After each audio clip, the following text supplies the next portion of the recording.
Halo Bedikers.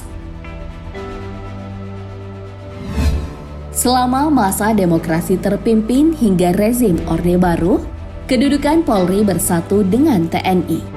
Kedua institusi ini berada di bawah naungan Angkatan Bersenjata Republik Indonesia atau ABRI. Kemudian era reformasi mendorong Polri keluar dari ABRI dengan harapan mampu meningkatkan profesionalitas. Setelah 23 tahun, apakah harapan itu telah terwujud? Dan bagaimana awal mula pemisahan TNI dan Polri? Mari kita bongkar. Polri mempunyai andil yang penting dari masa ke masa, bukan hanya untuk menjaga ketertiban dan keamanan masyarakat, tapi di era sebelum kemerdekaan pun, Polri juga sudah mempunyai beberapa andil dan terlibat langsung dalam peperangan melawan para penjajah. Kepolisian Negara Republik Indonesia lahir sebagai satu-satunya pasukan bersenjata terlengkap saat itu. Hingga akhirnya, pada tanggal 17 Agustus 1945, Soekarno dan Hatta memproklamirkan kemerdekaan Indonesia. Hal ini menjadi titik awal kepolisian negara yang secara resmi menegaskan statusnya menjadi Kepolisian Indonesia yang merdeka. Tak lama berselang pada tahun 1960, berdasarkan ketetapan MPRS nomor 2 1960 pasal 54 yang menyatakan bahwa Angkatan Bersenjata Republik Indonesia terdiri atas Angkatan Perang Republik Indonesia dan Polisi. Hal inilah yang menjadi awal mula sejarah integrasi ABRI yang menetapkan Polri sebagai bagian dari tubuh ABRI dengan mengemban matra keamanan dan ketertiban masyarakat. Kepolisian negara adalah angkatan bersenjata. Dengan demikian, kepolisian negara kedudukannya sederajat dengan Angkatan Darat, Angkatan Laut, dan Angkatan Udara. TNI dan Polri terus bersatu dalam tubuh ABRI hingga bencana ekonomi datang melanda Indonesia. Krisis moneter tahun 1997 berkembang menjadi krisis ekonomi yang menimbulkan gejolak karena menimbulkan reaksi di kalangan masyarakat yang menentang pemerintah atas kebijakan yang dilakukan. Reaksi tersebut menimbulkan gelombang unjuk rasa yang menuntut pemerintah agar segera mengambil tindakan untuk menurunkan harga kebutuhan pokok. Puncak dari reaksi masyarakat adalah insiden Trisakti yang menyebabkan jatuhnya 6 korban jiwa dan beberapa mahasiswa yang terluka. Pergolakan ini menimbulkan reaksi yang jauh lebih keras dari kalangan masyarakat, serta memicu kerusuhan massa pada tanggal 13 Mei 1998, satu hari setelah insiden Trisakti. Hasil dari aksi masyarakat ini adalah pada tanggal 21 Mei 1998, Presiden Soeharto mengumumkan pengunduran diri yang digantikan secara otomatis oleh Wakil Presiden B.J. Habibie. Peristiwa yang sampai saat ini kita kenal dengan reformasi.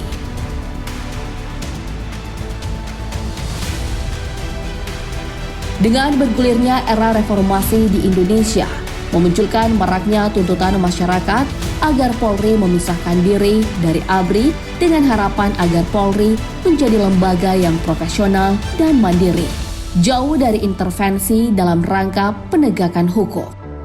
Hal ini didasari akan perbedaan dalam pelaksanaan tugas, di mana polisi seharusnya bertugas mengamankan masyarakat dalam menciptakan ketertiban dan keamanan.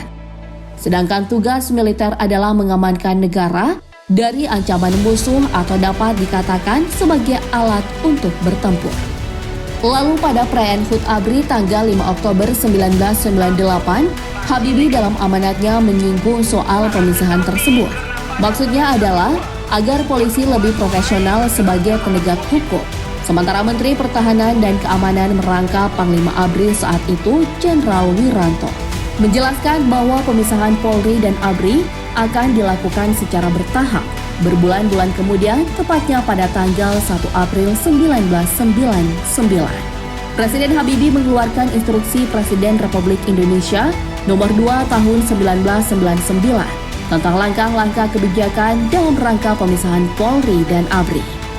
Dalam impres ini diinstruksikan kepada Menteri Pertahanan, Keamanan, dan Panglima ABRI untuk secara bertahap mulai mengambil langkah-langkah seperlunya untuk melakukan reformasi Polri dengan menempatkan sistem dan penyelenggaraan pembinaan kekuatan dan operasional Polri pada Departemen Pertahanan Keamanan dan Depanka.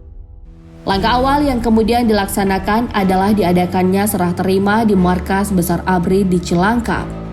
Letnan Jenderal Sugiono, Kepala Staf Umum ABRI, menyerahkan panji Polri kepada Letnan Jenderal Fahrul Rozi, Sekretariat Jenderal Departemen Pertahanan Keamanan. Artinya kepolisian yang sudah tidak dalam lingkup ABRI pindah dulu ke Depanka. Dari Fahrul Rozi, panji itu lalu diserahkan kepada Kepala Kepolisian Republik Indonesia, Jenderal Polisi Detrandus Rosman Hadi. Setelah Polri berpisah dengan ABRI, 3 matra yang tersisa yaitu TNI AD, TNI AL, dan TNI AU berubah nama menjadi TNI dan memiliki fungsi pertahanan negara. Sementara kepolisian pun lepas dari Depanka dan menjadi lembaga yang memiliki kedudukan di bawah Presiden Republik Indonesia, yang memiliki fungsi sebagai penegak hukum, ketertiban, dan keamanan negara. Setelah berpisah dari TNI, Polri kemudian menambah jumlah personilnya. Penambahan personil sebanyak 70.000 orang dilakukan sebelum pemilu 1999. Itu pun masih dianggap kurang, sehingga sebuah pasukan yang disebut Keamanan Rakyat dibentuk dan diperbantukan dalam pengamanan pemilu 1999. Setelah pemilu 1999 usai, Habibie tak lagi jadi presiden, tapi proses pemisahan Polri dari TNI dilanjutkan oleh presiden berikutnya, Abdurrahman Wahid alias Gus Dur. Pemisahan Polri dan TNI dipertegas oleh Presiden Gus Dur dalam Ketetapan MPR nomor 6/MPR tahun 2000 tentang pemisahan TNI dan Polri, serta Ketetapan MPR nomor 7/MPR tahun 2000 tentang peran TNI dan Polri. Berdasarkan TAP MPR ini, Gus Dur merealisasikan pemisahan TNI dengan Polri melalui penertiban Keputusan Presiden nomor 89 tahun 2000 tentang kedudukan Kepolisian Negara Republik Indonesia. Gus Dur mereformasi tubuh militer, di antaranya memisahkan jabatan Menteri Pertahanan dengan Panglima TNI. Presiden kelima Indonesia ini juga mengangkat pejabat sipil sebagai Menteri Pertahanan. Selain itu, Gus Dur juga menunjuk Panglima TNI dari Angkatan Laut, karena sebelumnya jabatan Panglima selalu diisi oleh Angkatan Darat. TAP MPR tahun 2000 juga menjadi landasan lahirnya Undang-Undang Republik Indonesia Nomor 2 Tahun 2002 tentang Kepolisian Negara Republik Indonesia yang ditetapkan oleh Presiden Megawati Soekarno Putri tanggal 8 Januari 2002. Undang-undang ini dilatar belakangi dengan tuntutan agar Polri bisa mandiri dan terlepas dari bayang-bayang ABRI, sehingga dapat melaksanakan tugas secara profesional sebagai salah satu fungsi pemerintahan negara di bidang pemeliharaan keamanan dan ketertiban masyarakat, penegakan hukum, perlindungan, pengayoman, dan pelayanan kepada masyarakat sesuai dengan peraturan perundang-undangan yang menjadi dasar hukumnya. Kembali ke pertanyaan di awal tadi, apakah harapan dari lahirnya pemisahan TNI dan Polri ini telah terwujud? Jangan sungkan untuk tulis opinimu di kolom komentar.